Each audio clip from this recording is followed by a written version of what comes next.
నమస్తే ఫ్రెండ్స్, నేను మీ Shravani Harsha. Welcome back to our channel. ఇవాళ మన కథ తలరాత. కథని చివరి వరకు వినండి, నచ్చితే లైక్ చేయండి. ఈ కథ పైన మీ విలువైన స్పందనని కామెంట్ రూపంలో మాకు తెలియజేయండి.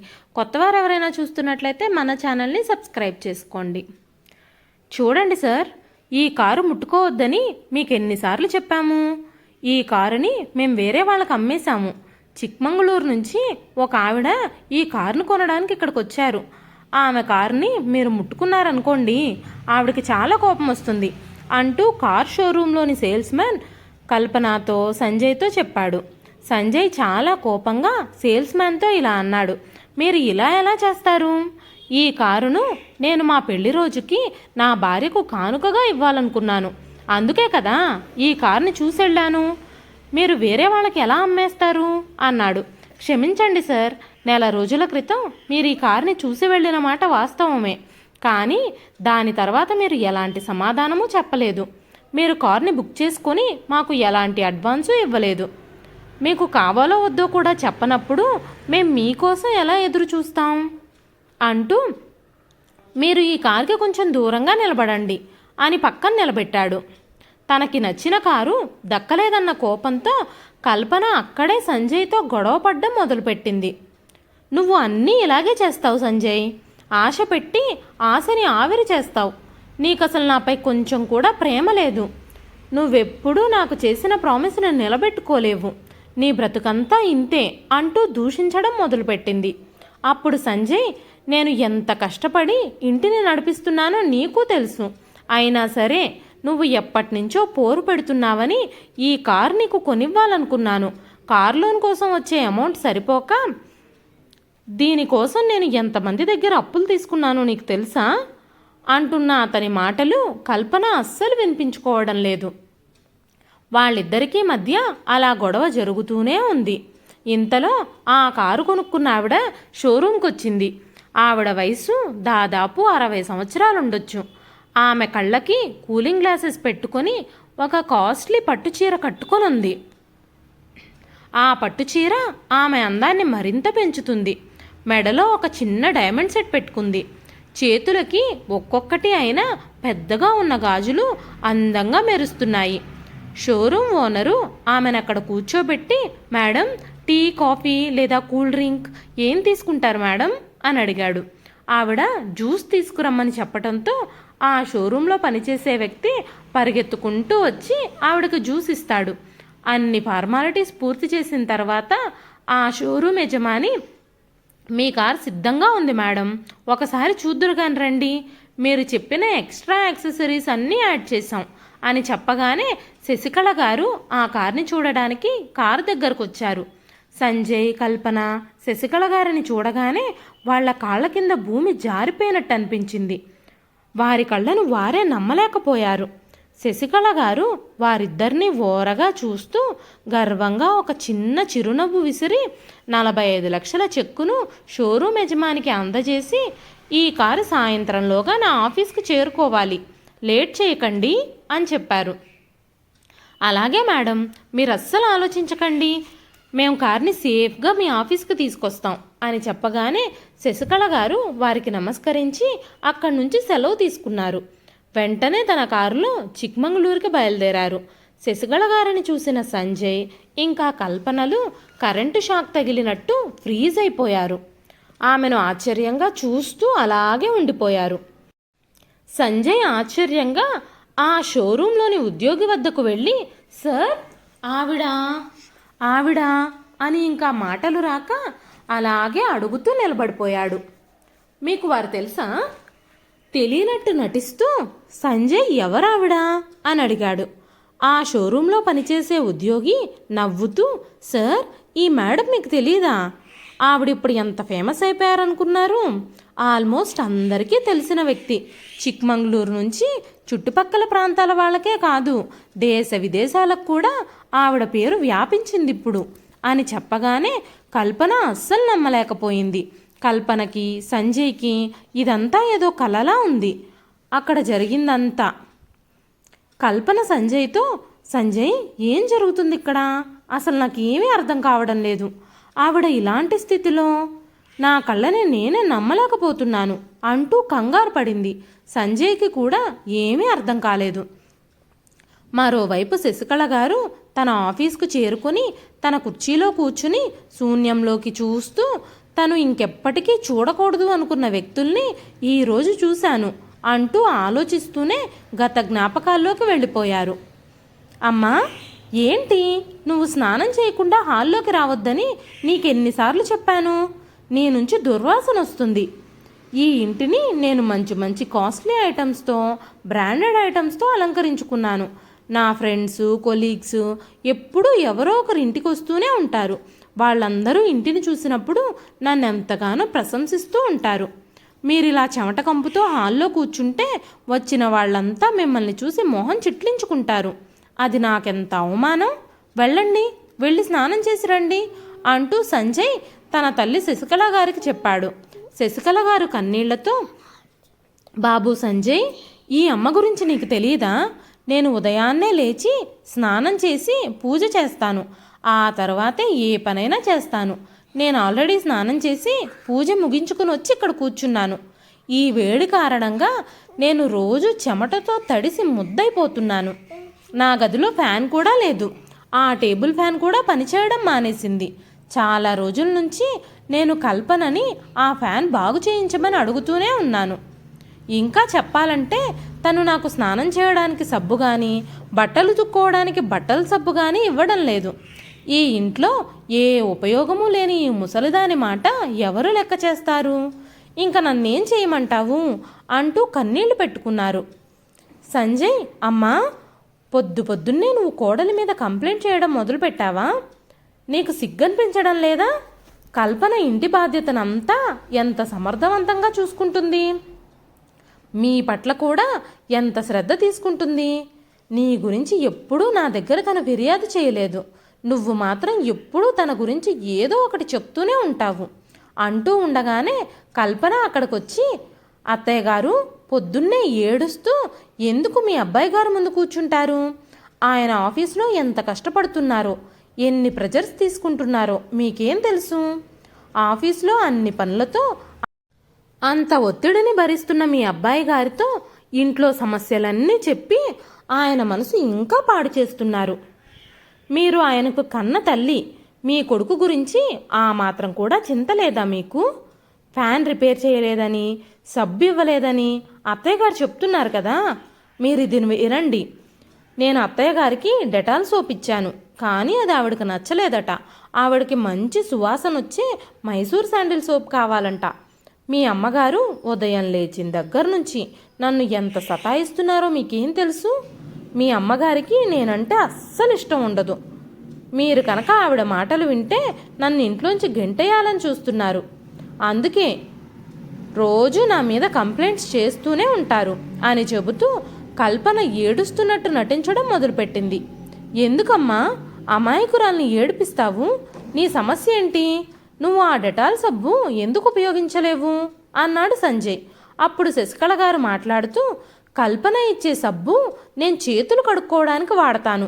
అదే సబ్బుతో నేను స్నానం చేసి భగవంతుణ్ణి ఎలా ఆరాధిస్తాను? ఒక్కసారి ఆలోచించు అన్నారు. సంజయ్ ఏమీ మాట్లాడకముందే వెంటనే కల్పన, సబ్బుకు కూడా ఇన్ని వంకలా? నేను చేతులు కడుక్కోవడానికి హ్యాండ్ వాష్ తెచ్చాను. ఆ హ్యాండ్ వాష్కి ఈ సోప్ ఫ్రీగా వచ్చింది. ఆ సోపును వేస్ట్ చేయడం ఎందుకు? మనకేం డబ్బులు చెట్లకు కాయడం లేదు. ఆ సోప్ వాడుకుంటే తప్పేంటి? ఇంకా ఫ్యాన్ రిపేర్ అంటారా? ఆ ఫ్యాన్ రిపేర్కి ఎంత ఖర్చు అవుతుందో తెలుసా? రిపేర్ చేయించే డబ్బులతో కొత్తదే వస్తుంది. అసలు మీకు డబ్బుల గురించి ఏం చింత? రోజు ఇంట్లో ఎంత ఖర్చు అవుతుందో మీరెందుకు పట్టించుకుంటారు? మీరు చెప్పిందంతా మేము నెరవేర్చాలి. గానుగెద్దులా మీ అబ్బాయి ఆఫీసులో ఉదయం నుంచి కష్టపడి ఇంటికి వస్తున్నాడు. మీరు మాత్రం హాయిగా ఫ్యాన్ గాల్లో విశ్రాంతి తీసుకోవాలని అనుకుంటున్నారు. అరే, డబ్బుకి ఇబ్బందిగా ఉందేమో, కొంచెం సర్దుకుందాం అన్న ఆలోచన లేదు మీకు. ఈ సంవత్సరం చాలా వేడిగా ఉంది. మీ అబ్బాయి ఆఫీస్లో అలసిపోయి వస్తారు. ఇంత వేడిలో రాత్రంతా నిద్ర లేకపోతే చాలా కష్టం. అందుకోసమని మా రూమ్లోకి ఏసీ తీసుకోవాలని అనుకుంటున్నాం. ఇప్పుడు ఆ ఫ్యాన్ రిపేర్ చేయించడానికి డబ్బులు లేవు అంది కల్పన. ఈ విషయాలన్నీ వదిలేయండి, మీకు ఆఫీస్కు టైం అవుతుంది, పదండి పదండి అంటూ కల్పన నవ్వుతూ సంజయ్కి వీడ్కోలు చెప్పింది. కల్పన బలవంతం మీద శశికళ గారు అదే సబ్బును వాడాల్సి వచ్చింది. అనుకున్నదే తడవుగా వారి రూమ్లో ఏసీ వచ్చింది. శశికళ గారు తన గదిలో కూర్చుని కన్నీళ్లతో పాత రోజులను గుర్తు చేసుకున్నారు. ఏం తక్కువ చేశాను నేను వాడికి? సంజయ్ కోరిన ప్రతి కోరికను నెరవేర్చాం మేము. తాహతకు మించి చదివించాం. తను కావాలనుకున్న అమ్మాయినిచ్చి పెళ్లి చేశాం. పెళ్ళయ్యాక సిటీలో ఇల్లు కొనాలని పట్టుబడితే ఊర్లో ఉన్న నా భర్త కష్టార్జితమైన ఆస్తిపాస్తులన్నీ అమ్మేసి ఈ ఇల్లు కూడా కొనిచ్చాను. కానీ తన భార్య మాటలు విని నా కొడుకిప్పుడు నన్ను దూషిస్తున్నాడు, అవమానిస్తున్నాడు అంటూ బాధపడ్డారు. తర్వాత ఒకరోజు కల్పన వంటగదిలో వంట చేసుకుంటూ ఉంది. శశికళ గారు బాల్కనీలో వాకింగ్ చేసుకుంటూ తన కొడుకు గదివైపు చూసినప్పుడు సంజయ్ నిద్రలో ఏసీ గాలికి వణుకుతూ కనిపించాడు. వెంటనే వెళ్ళి శశికళ గారు ఏసీ స్విచ్ ఆఫ్ చేశారు. కొంచెం సేపటి తర్వాత సంజయ్, నా రూమ్లో ఏసీ ఎవరు ఆఫ్ చేశారు అని పెద్దగా అరిచాడు. ఏసీ స్విచ్ ఆఫ్ చేయాల్సిన అవసరం ఎవరికొచ్చింది? ఏసీ ఆన్లో ఉంటే ఎవరికి ఇబ్బంది అంటూ గట్టిగా అరుస్తున్న కొడుకుతో శశికళ గారు, బాబు, నేనే దాన్ని ఆపేశాను. నువ్వు చలితో వణుకుతూ ఉండడం నేను చూశాను. నువ్వు నిద్రలో ఉన్నావు, నిన్ను లేపడం ఎందుకులే అని నేనే ఆఫ్ చేసి వెళ్ళాను అన్నారు. అమ్మా, ఏంటిది? ఇది మీ ఇల్లు అనుకుంటున్నావా? నా చిన్నప్పుడు ఒక్క కూలర్ కింద అందరం పడుకునేవాళ్ళం. నాకు బాగా గుర్తు. అసలు అందరికీ ఎలా ఊపిరాడేదో నాకు అర్థమయ్యేది కాదు. కానీ నా ఇంట్లో అలా జరగదు. నేను హాయిగా ఏసీలో పడుకుంటాను. నా ఇష్టం వచ్చినంతసేపు ఆన్ చేసుకుని ఉంటాను అని కోపంగా చెప్పి అక్కడి నుంచి వెళ్ళిపోయాడు. తర్వాత కల్పన అత్తగారితో, మీరు అసలు మా గదిలోకి ఎందుకు వెళ్ళారు? ఇక్కడ అన్ని విషయాల్లో మీరే పెత్తనం చేయాలని చూస్తున్నారా? ఉదయాన్నే మీ కొడుకు దగ్గర కూర్చుని నా మీద లేనిపోని చాడీలన్నీ చెప్తూ ఉంటారు. మీరు ఇల్లంతా నాదే అని ఈ ఇల్లంతా తిరిగేకండి, నోరు మూసుకొని మీ గదిలో పడుండండి అనగానే శశికళ గారు ఏదో మాట్లాడబోయారు. చాలు, మీ మాటలు వినడానికి ఇక్కడెవ్వరూ సిద్ధంగా లేరు. నాకు చాలా పనుంది, నన్ను పని చేసుకోనివ్వండి. ఇవాళ నేను మా పుట్టింటికి కూడా వెళ్ళాలి. రోహన్కి హాలిడేస్ ఇచ్చారు. మేము ఒక వారం రోజులు మా ఇంటికి వెళుతున్నాం అంటూ వంటగదిలోకి వెళ్ళిపోయింది. శశికళ గారు మనవడితో, మీరు సెలవుల్లో మీ తాతగారింటికి వెళుతున్నారా? మీ తాతగారు నీకోసం ఎన్ని బహుమతులు తెస్తారో కదా, సెలవులు బాగా ఎంజాయ్ చేసిరా అన్నారు. అప్పుడు రోహన్, అరే బామ్మ, నాకు అక్కడ అస్సలు నచ్చదు. ఆ ఇంట్లో స్వీట్స్ తినకూడదు, ఐస్ క్రీమ్స్ తినకూడదు, చాక్లెట్లు తినకూడదు, అన్నీ రిస్ట్రిక్షన్సే, పళ్ళు పాడైపోతాయి అంటారు అన్నాడు. శశికళ గారు నవ్వుతూ కోడల దగ్గరికి వెళ్ళి, కల్పన, ఇక్కడి నుంచి ఏమైనా స్వీట్స్ చేసుకుని తీసుకెళ్ళొచ్చు కదా మీ ఇంటికి. రోహన్ ఇలా అంటున్నాడు, అక్కడికి వెళితే ఏమీ తిననివ్వరు అని అనగానే కల్పన కోపంగా, మా ఇంట్లో పిల్లలకి మంచి విషయాలు నేర్పిస్తారు, మీకులాగా పిల్లల్ని చెడగొట్టే విషయాల్ని నేర్పరు అంటూ రోహన్ మీద గట్టిగా కేకలేస్తూ, రోహన్, నీకెన్నిసార్లు చెప్పాను మీ బామ్మ దగ్గరికి వెళ్ళొద్దని? మీ బామ్మని కౌగిలించుకుంటే నీ శరీరం నుంచి కూడా చెమట కంపొస్తుంది అంటూ, ఇదిగోండి ఈ అన్నం తీసుకెళ్ళి మీ గదిలోకి వెళ్ళి తినండి అంటూ రాత్రి మిగిలిపోయిన అన్నం, పప్పు, కొంచెం ఊరగాయ వేసి ఇచ్చింది. ఆ ప్లేటు వైపు చూసిన శశికళ గారు, అమ్మా, ఇంత ఉదయాన్నే అన్నం తినలేను, నాకేదైనా టిఫిన్ పెట్టొచ్చు కదా అన్నారు. పొద్దున్నే అన్నం ఎందుకు తినలేకపోతున్నారు మీరు? రాత్రి రోహన్, అన్నం తినను, పిజ్జా కావాలని మారం చేస్తే పిజ్జా ఆర్డర్ చేశాము, అందువల్ల రాత్రి అన్నం అంతా మిగిలిపోయింది. ఇప్పుడు మీరు ఇది తినకపోతే మధ్యాహ్నానికి పాడైపోతుంది. వెళ్ళండి, వెళ్ళి తినండి. ఇంత అన్నం ఊరికే పారేస్తామా ఏంటి? మనకేమైనా బియ్యం, కూరలు ఊరికే వస్తున్నాయా అంది. ఇక కోడలితో వాదించడం వల్ల ప్రయోజనం లేదని శశికళ గారు అనుకుంటూ, కోడలితో పాటు కొడుకు కూడా తల్లి మీద ప్రేమ కానీ గౌరవాన్ని కానీ మర్చిపోయాడు అనుకుంటూ ఏడుస్తూనే తన గదిలోకి వెళ్ళి భోజనం చేయడం మొదలుపెట్టింది. అప్పుడే ఫోన్ మోగింది. కల్పన ఫోన్ ఎత్తింది. అవతల వైపు ఫోన్ చేసింది శశికళ గారి కూతురు శోభ. హలో వదినా, ఎలా ఉన్నారు? అమ్మ ఎలా ఉంది అనగానే కల్పన మొహం గంటు పెట్టుకొని, మీ అమ్మని గురించి అడగాల్సిన పని లేదు, ఆవిడ చాలా సంతోషంగా ఉన్నారు, ఆవిడకి ఇక్కడ ఎలాంటి లోటు లేదు. మీరెలా ఉన్నారు? అక్కడ మీరు సంతోషంగానే ఉన్నారు కదా? నేను చాలా రోజుల నుంచి మీకు చెప్తున్నాను, మీ అమ్మ బాధ్యతను మీరు కూడా కొన్ని రోజులు తీసుకోండి, మీ అమ్మని కొన్ని రోజులు మీతో పాటు తీసుకెళ్ళండి అని. మేము కొన్ని రోజులైనా ప్రశాంతంగా హాయిగా గడుపుదాం అనుకుంటున్నాం అంది. కల్పన మాటలు విన్న శోభ, అవును వదినా, నేను నా బాధ్యతల్ని మర్చిపోలేదు. అమ్మే అక్కడి నుంచి నా దగ్గరికి రావడానికి ఇష్టపడడం లేదు. ఆ ఇల్లు మా నాన్నగారి కష్టార్జితంతో కొన్నది, అందుకే అమ్మ నాతో రావడానికి నిరాకరిస్తున్నారు. నేనే కొద్ది రోజులు అక్కడికి వచ్చుంటాను. ఇంట్లో పనులన్నీ నేను చూసుకుంటాను, మీరు ప్రశాంతంగా విశ్రాంతి తీసుకోవచ్చు. నేను రేపు సాయంత్రానికి అక్కడికి వస్తానని అన్నయ్యకు కూడా చెప్పండి. సరే ఉంటాను అంది శోభ. కల్పన ఫోన్ పెట్టేస్తూ, చూడండి, ఒక బరువు సరిపోదని మరోటి కూడా వచ్చి పడుతుంది మన మీద అంటూ గొణగసాగింది. శశికళ గారు, ఎవరి గురించి మాట్లాడుతున్నావమ్మా? ఎవరి దగ్గర నుంచి ఫోన్ అన్నారు. ఆ మాటలకు కల్పన, ఇంకెవరి దగ్గర నుంచి? మీ కూతురు రేపు వస్తుందట. అందరూ మా ఇంటి మీద పడి తినేవాళ్లే, మా ఖర్చులన్నీ పెంచేస్తున్నారు అంటూ రుసరుసలాడుతూ కల్పన సంజయ్కి చెప్పడానికి వెళ్ళింది.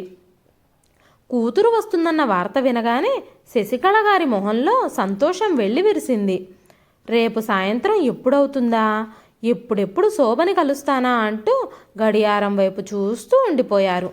తర్వాత రోజు కల్పన శశికళ గారి వైపు ఒక చీరను విసిరి, ఈరోజు బాగా స్నానం చేసి ఈ చీర కట్టుకోండి, మీ కూతురు వస్తుంది కదా, ఆ చిరిగిపోయిన చీరలతో ఉంటే మేం మిమ్మల్ని సరిగ్గా చూసుకోవడం లేదని మమ్మల్ని నిందిస్తుంది అంది.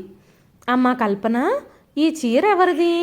ఆల్రెడీ 2-3 సార్లు కట్టుకున్నట్టుగా ఉంది, నువ్వు కట్టుకోవడం నేను ఎప్పుడూ చూడలేదు అనగానే కల్పన వెంటనే, ఇది మా అమ్మ చీర, ఇలాంటి పాత చీరలు ఆమె దగ్గర చాలా ఉన్నాయి, మీకోసం ఒక 4 చీరలు పంపించమని చెప్పాను అంది. కోడలు మాటలు వినగానే, అమ్మా, నువ్వు నాకు 4 చీరలు కూడా కొనిపెట్టలేవా? అంత సంపాదన కూడా లేదా? నేను మీ అమ్మ కట్టి తీసేసిన చీరలు కట్టుకోవాలా అనగానే కల్పన కోపంగా అత్తగారి వైపు చూస్తూ, మీ మొహం ఎప్పుడైనా అద్దంలో చూసుకున్నారా? మీ మొహానికి కొత్త చీరలు కావాలా? నోరు మూసుకొని నేనిచ్చిన చీర కట్టుకోండి, లేకపోతే మీ చిరిగిపోయిన పాత చీరలతోనే మిమ్మల్ని తీసుకెళ్ళి ఏ గుడి దగ్గరో బస్టాండ్ దగ్గరో వదిలేస్తాను, అక్కడ కూర్చుని అడుక్కు తిందురు గాని అంటూ అత్తగారి మీద కేకలేసింది. శశికళ గారు నిస్సహాయ కళ్ళతో అక్కడి నుంచి మౌనంగా వెళ్ళిపోయారు. సాయంత్రానికి శోభ తన తల్లి దగ్గరకు వచ్చింది. కల్పన శోభ కోసం టీ, బిస్కెట్లు ఇంకా రస్కులు తెచ్చిచ్చింది.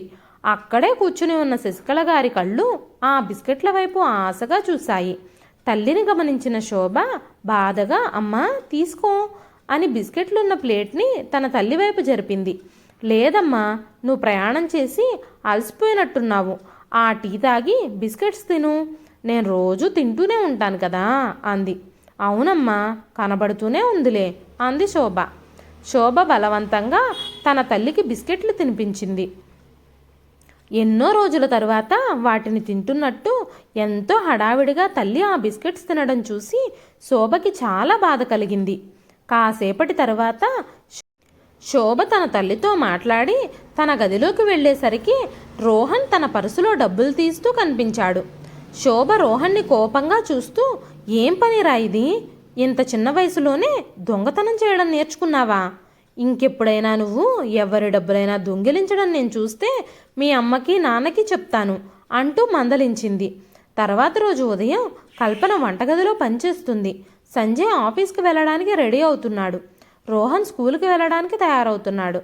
కల్పన రోహన్ ముందు బ్రేక్ఫాస్ట్ పెట్టి, గబగబా తిను, స్కూల్కి టైం అయిపోతుంది, త్వరగా తినేసేయ్ అంటూ సంజయ్కి కాఫీ ఇవ్వడానికి వెళ్ళింది. రోహన్ టిఫిన్ తింటూనే అతని దృష్టి టేబుల్పై పెట్టిన కొంత డబ్బు మీద పడింది. అతను సైలెంట్గా ఆ డబ్బులు తీసి జేబులో పెట్టేసుకున్నాడు. అక్కడే రోహన్ బ్యాగ్ సర్దుతున్న శోభ ఈ విషయమంతా గమనించింది. అంతేకాకుండా రోహన్ బ్యాగులో కొన్ని డబ్బులుండడాన్ని శోభ గమనించింది. వెంటనే శోభ, రోహన్, నువ్వు మళ్ళీ దొంగతనం చేశావా? నేను నిన్నే నీకు చెప్పాను కదా ఇలాంటి పనులన్నీ మానుకోమని. ఏంటిది, నీ బ్యాగ్లోకి ఇంత డబ్బు ఎలా వచ్చింది? నీకింత డబ్బులు ఎవరిచ్చారు అని శోభ కోపంగా అడగగానే రోహన్ ఆ టిఫిన్ ప్లేట్ విసిరి కొట్టాడు. కల్పన గబగబా అక్కడికొచ్చి ఏం జరిగింది అని అడిగింది. అప్పుడు రోహన్, చూడమ్మా, అత్త నా బ్యాగ్ చెక్ చేస్తుంది, నా బ్యాగులో డబ్బులు తీసింది, నిన్న కూడా నన్ను తిట్టింది అని ఏడుస్తూ చెప్పాడు. కల్పన వెంటనే శోభతో, పిల్లల దగ్గర డబ్బులు తీసుకోవడానికి నీకు సిగ్గులేదా? ఇంకా మీరు రోహన్ని ఎందుకు తిడుతున్నారు అంది. వదిన, రోహన్ ఇంట్లో డబ్బులు తీసుకుంటున్నాడు, ఇది మంచి పద్ధతి కాదు. ఇవాళ ఇలా చిన్న చిన్న దొంగతనాలతో మొదలై రేపు పెద్ద పెద్ద వాటి దాకా వెళుతుంది. అది వాడి భవిష్యత్తుకు మంచిది కాదు. ఆ మాటలకు కల్పన కోపంతో, సంజయ్, సంజయ్, చూడు, వచ్చి 2 రోజులు కాలేదు, నీ చెల్లి నా కొడుకుని దొంగం చేసింది. మీ అమ్మని చూడ్డానికి వచ్చిన దానివి, చూసి వెళ్ళిపో, నీ పెత్తనాలన్నీ మీ ఇంట్లో చేసుకో అంటూ అరిచింది కల్పన. అన్నయ్య, నీకెందుకు అర్థం కావడం లేదు? చిన్నప్పుడే పిల్లల్ని దారిలో పెట్టకపోతే వాళ్ళు పెద్దయ్యాక నీ మాట ఎలా వింటారు? వాడికి నువ్వేం నేర్పిస్తున్నావు? ఈ వయసులో మనం చేసే పనులే వాడి మనసు మీద ఎంతో ప్రభావాన్ని చూపిస్తాయి. వృద్ధాప్యంలో ఉన్న నీ తల్లిని నువ్వు సరిగ్గా చూసుకోనప్పుడు నీ కొడుకు పెద్దవాడైతే అతను ఏం అర్థం చేసుకుంటాడు? రేపొద్దున మిమ్మల్ని చూసుకుంటాడా? నువ్వు అమ్మ మీద, నా మీద అరవడం చూస్తున్న నీ కొడుకు రేపొద్దున నీకు గౌరవం ఇస్తాడా అంది. ఆ మాటలు వింటున్న సంజయ్ తన కోపం ఎవరి మీద చూపించాలో అర్థం కాక రోహన్ని చెంప మీద కొట్టి, నువ్వు స్కూల్కి వెళ్ళు, నేను నీతో తర్వాత మాట్లాడతాను అన్నాడు. రోహన్ ఏడుస్తూ అక్కడి నుంచి వెళ్ళిపోయాడు. అప్పుడు కల్పన, ఏమ్మా శోభ, ఇప్పుడు నీకు హాయిగా ఉందా? నా కొడుకుని ఏడిపించావు, నీ కళ్ళిప్పుడు చల్లబడ్డాయా? నువ్వింకా ఈ ఇంట్లో ఒక్క క్షణం కూడా ఉండడానికి వీల్లేదు. మీ అమ్మని చూసుకోవాలనుకుంటే మీ ఇంటికి తీసుకెళ్ళి చూసుకో, ఇకపై నువ్వు మా ఇంట్లో ఉండడం నాకు ఇష్టం లేదు అంది. ఆ మాటలకు శోభ, ఓహో, ఇది మీ ఇల్లా?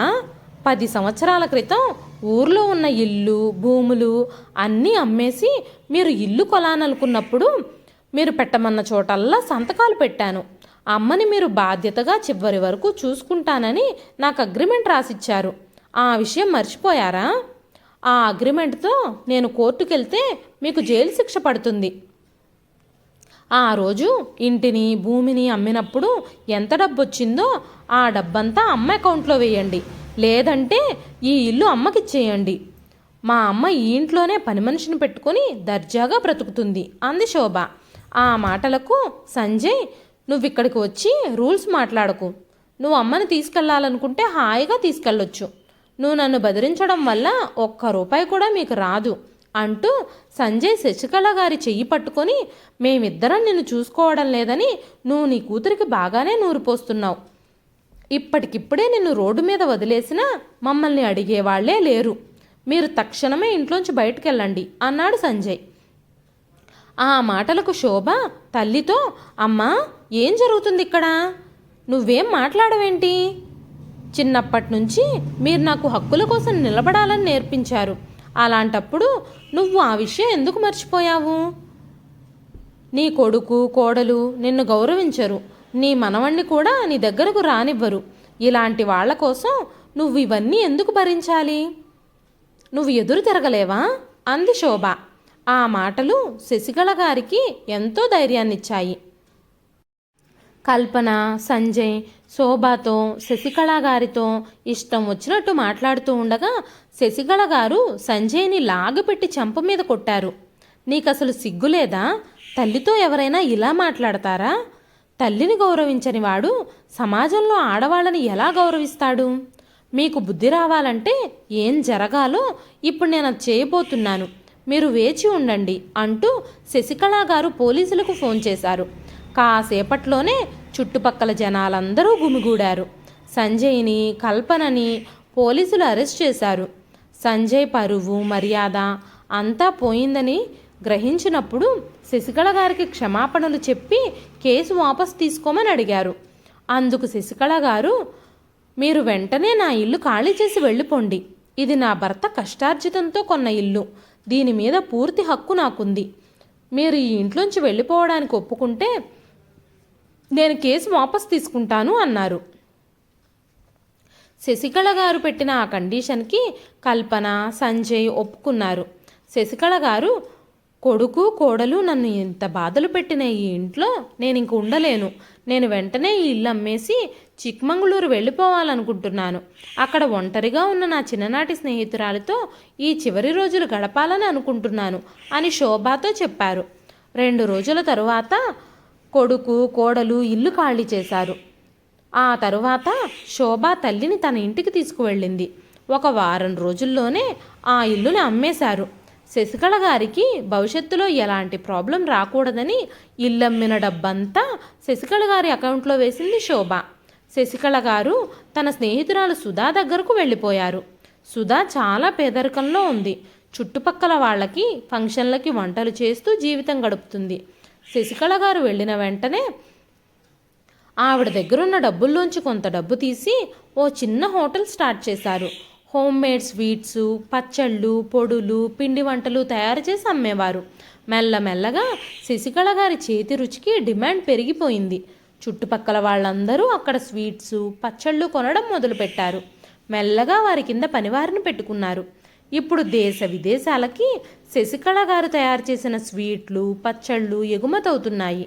మెల్లగా కొన్ని బ్రాంచీలను కూడా మొదలుపెట్టారు.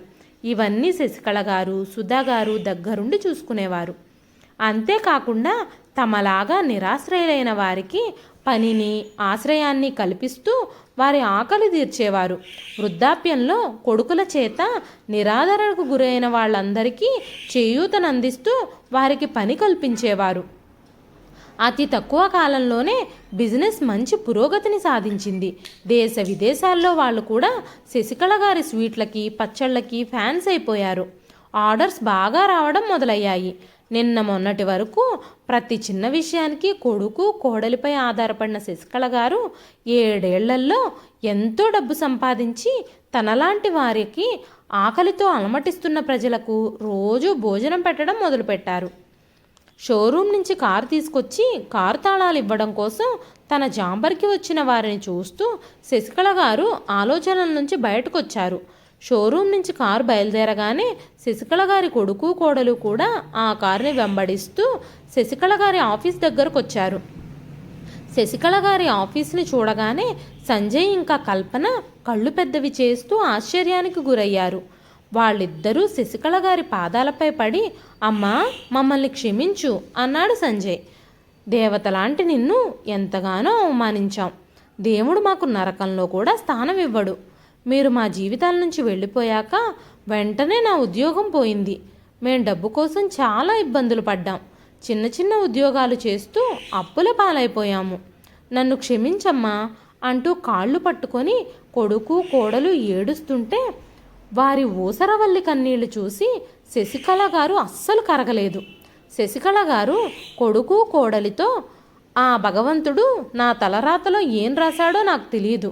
మీరిద్దరూ నన్ను ఇంటి నుంచి గెంటేసి రోడ్డు మీద అడుక్కు తినేలా చేయాలనుకున్నారు. నేను తీసుకున్న ఒకే ఒక్క నిర్ణయంతో నా తలరాతను నేను మార్చుకున్నాను. నా అలాంటి ఎంతోమంది నిస్సహాయులకు ఆదర్శంగా నిలిచాను అంటూ సెక్యూరిటీని పిలిచి వీళ్ళిద్దరిని ఇక్కడి నుంచి బయటకు నెట్టేయండి, వీళ్ళని ఎవరు అసలు లోపలికి రానిచ్చింది అంటూ గట్టిగా అరిచారు. సంజయ్ ఎంత ప్రాధేయపడినా శశికళ గారు కొడుకు వైపు కనీసం కన్నెత్తి కూడా చూడలేదు. ఇదండి ఈరోజు కథ. ఈ కథ మీకు ఎలా అనిపించింది? శశికళ గారు తీసుకున్న నిర్ణయాన్ని మీలో ఎంతమంది సమర్థిస్తారు? శశికళ గారు కొడుకుని కోడల్ని క్షమించి తన దగ్గరికి రానిచ్చుంటే బాగుండేది అని మీలో ఎంతమంది అనుకుంటున్నారు? మాకు కామెంట్ రూపంలో తెలియజేయండి. ఈ కథ నచ్చితే ఒక లైక్ చేయండి. మరెన్నో ఇలాంటి ఇంట్రెస్టింగ్ కథల కోసం మన ఛానల్ని సబ్స్క్రైబ్ చేసుకోండి.